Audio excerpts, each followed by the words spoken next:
This young factor in Hoppers follows Mabel, a young woman who loves nature. So in the forest she so often goes to is trying to be dozed down, Mabel does whatever it takes to prevent this, leading her to go undercover as a robotic beaver. Pixar. You guys know I love Pixar. They're my favorite film studio, and made some of my favorites and some of the best films ever made. So now here we are with another Pixar original, which in recent years has had the best track record. That is, at least box office wise. Because in terms of quality, they're still just as good as ever. But again, when it comes to box office, well, let's just say not the best. Leading Pixar had to make more sequels like Inside 2 and Toy Story 5 just to stay afloat.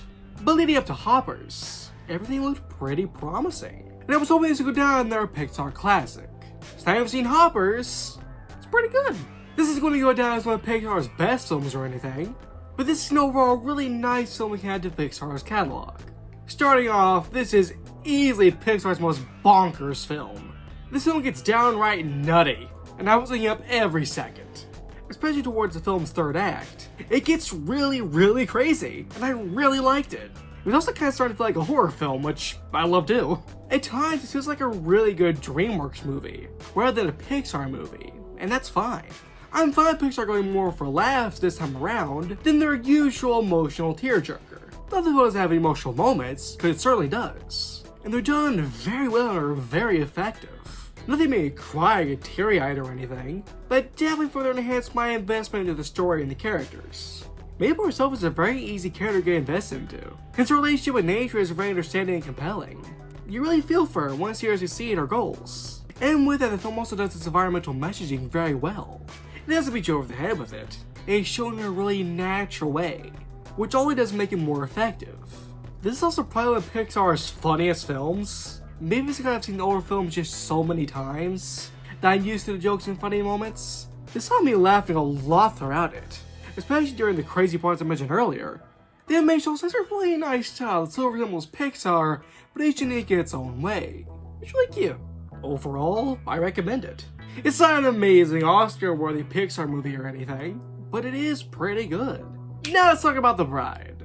The Bride follows, well, the bride, which after a fatal accident is brought back to life in the 1930s by Frankenstein's monster, who's desperate after all this time to finally have a partner. From here, madness and mayhem ensue to a monster degree. Has there ever been a story adapted as many times as Frankenstein? Maybe, but I wouldn't bet on it. And with there being so many adaptations, there's less and less chance of somebody do something unique with it. So when the adaptation of Frankenstein was announced, this would take a lot of inspiration from The Bride of Frankenstein, with taking place in the 1930s. Oh yeah, I was intrigued. But the closer I got to its release, the more mixed I was becoming. This undoubtedly looked very unique, and something right down my alley. But there were little things that had me a little bit worried, like the first look at Christian Bale as Frankenstein, which I didn't love. It was mainly the tattoos that reminded me of Jared Leto's Joker, and the fact that it's got delayed a year, as it was originally supposed to release last year. But I still had hoped this would be something special. Since I haven't seen The Bride, this is definitely not for everyone, but I loved it.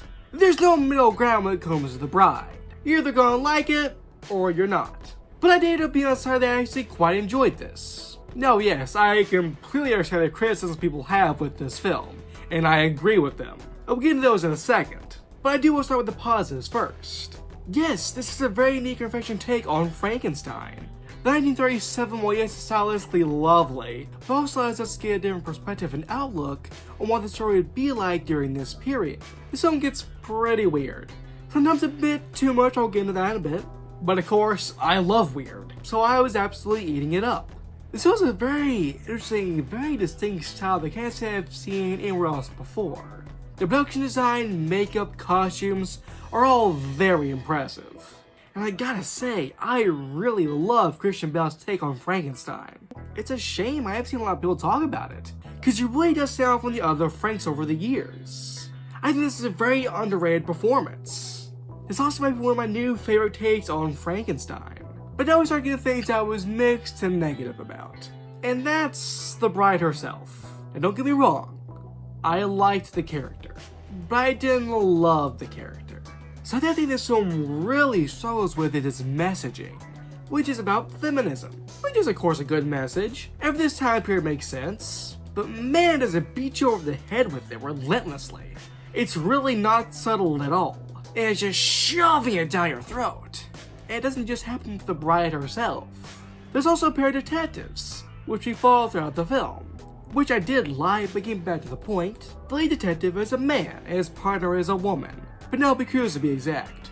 She tries to keep the messaging from one character, but from two. If it was a lot more subtle, I think it would be a lot more effective. And with the bride in particular, there's something very interesting that happens throughout the film. To not go into spoilers, it was very weird.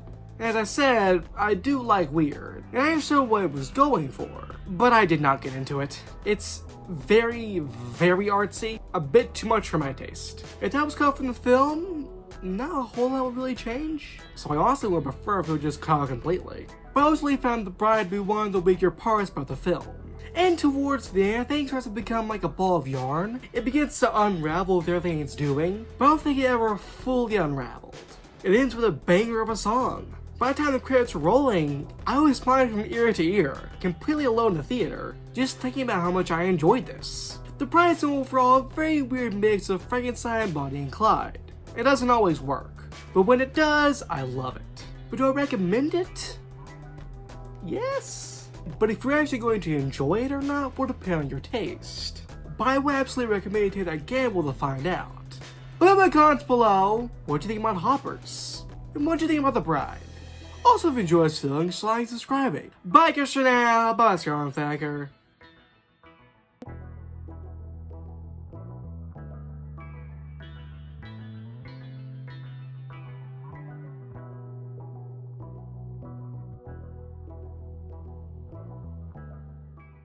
But leading up to Hoppers, wow, voice crack. Nothing made me quiet.